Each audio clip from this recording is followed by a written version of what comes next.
Et salut à toi, bienvenue dans cette nouvelle vidéo. Aujourd'hui, on va voir l'importance de connaître ses propres points faibles pour éviter de se faire embarquer dans des jeux psychologiques.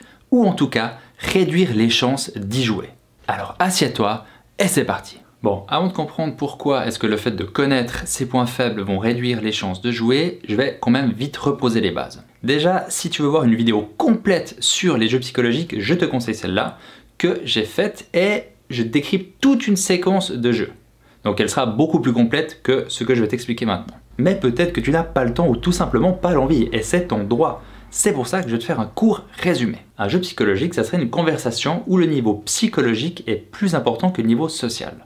C'est un peu ce qu'on appelle communément un sous-entendu. Le but de ces transactions, ça sera de retirer un bénéfice négatif qui va renforcer certaines croyances sur soi, sur les autres ou sur le monde. Ce sont des mécanismes inconscients et donc difficilement contrôlables. D'où le but de connaître ses points faibles, mais on y reviendra après. Et donc Eric Berne, le psychiatre qui créa ces concepts de base d'analyse transactionnelle, mit au point une formule, un peu comme une formule mathématique. A plus PF égale R, qui amène au CT, qui amène au MS, qui finit par le BN. Alors je ne vais pas m'attarder là-dessus car ce qui nous intéresse dans cette vidéo c'est le PF, mais cette formule veut dire amorce plus point faible égale des réactions qui vont amener au coup de théâtre, qui vont amener au moment de stupeur et qui finalement donneront les bénéfices négatifs aux deux joueurs. Je décrypte toute cette formule avec beaucoup plus d'explications dans la vidéo que je t'ai partagée il y a 30 secondes. Mais pourquoi j'ai envie de mettre l'accent sur les points faibles? Car c'est à mon sens la porte d'entrée des jeux. Et on a un réel impact dessus. Déjà, pourquoi point faible? Alors, ça peut avoir une connotation assez négative. Ouais, on dit pas point faible, on dit point d'amélioration. Oui, mais on n'est pas dans un entretien d'évaluation. Dans ce sujet-là, c'est à prendre plutôt comme une croyance, comme quelque chose de scénarique. En fait, il s'agit d'une faiblesse qui va nous pousser à entrer dans le jeu et qui va amener à la contamination de l'adulte et va permettre au jeu de se poursuivre. Si la notion de contamination par l'adulte t'est inconnue, regarde donc cette vidéo. Mais pour notre sujet qui nous intéresse aujourd'hui, rien de tel qu'un exemple. C'est parti.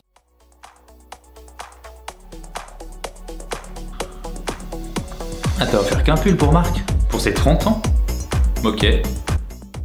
Bam, l'amorce est faite. On sent le sous-entendu. Et du coup, Florian, bah pas de bol.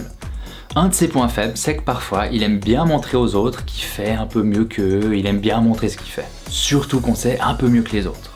Et donc, cette amorce, plus le point faible de Florian, va amener à une série de transactions. Et ils vont pouvoir entamer un célèbre jeu psychologique du « le mien est mieux que le tien ».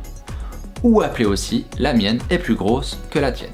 Et ça pourra donner quelque chose comme ça. Ouais, je vais faire un pull, ouais. Mais Gucci, t'as offert quoi toi? Dernier iPhone.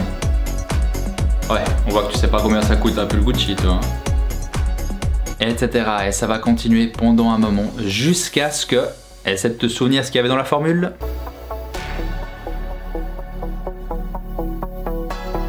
Coup de théâtre. Ouais, de toute façon, Marc il m'a dit qu'il t'a invité juste parce que tu bosses avec sa femme. Moment de stupeur, un certain malaise s'installe. Ok, ouais. Et bénéfice négatif chez les deux joueurs qui renforceront certaines croyances. Donc, pour l'exemple, je t'ai fait toute la séance du jeu.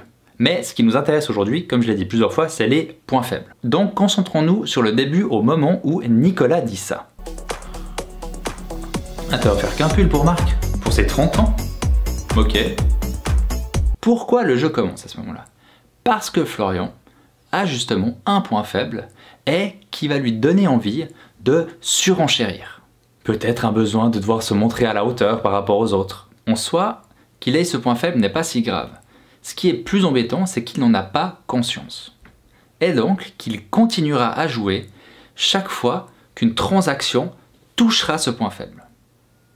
Et tout ça de manière inconsciente. Les points faibles sont différents chez chaque personne. Ils peuvent être liés à la situation, à nos caractères, les opinions politiques, nos caractéristiques physiques. Les points faibles rencontrés régulièrement peuvent être l'envie de sauver le monde, avoir un grand cœur, la nécessité d'être parfait, l'envie d'être sympathique dans chaque situation. Les points faibles peuvent venir aussi de nos convictions, de nos performances professionnelles ou privées, de nos réussites et de nos échecs, etc.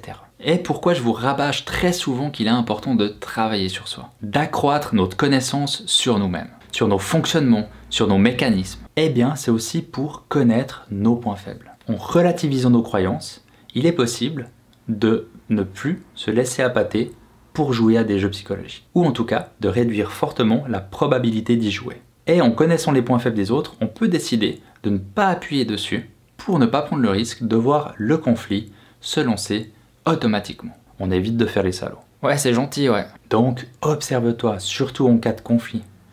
Surtout lorsque tu penses qu'il y a eu jeu psychologique. Essaye de comprendre qu'est-ce qui a déclenché ceci. Est-ce que c'est un sentiment que tu retrouves dans plusieurs situations?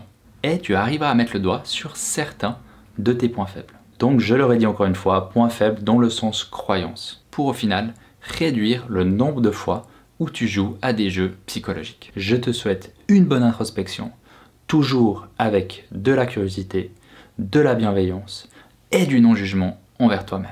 Et quant à moi, comme à mon habitude, il ne me reste qu'à te souhaiter une très bonne connaissance de toi-même et je te dis à la semaine prochaine. Bye bye!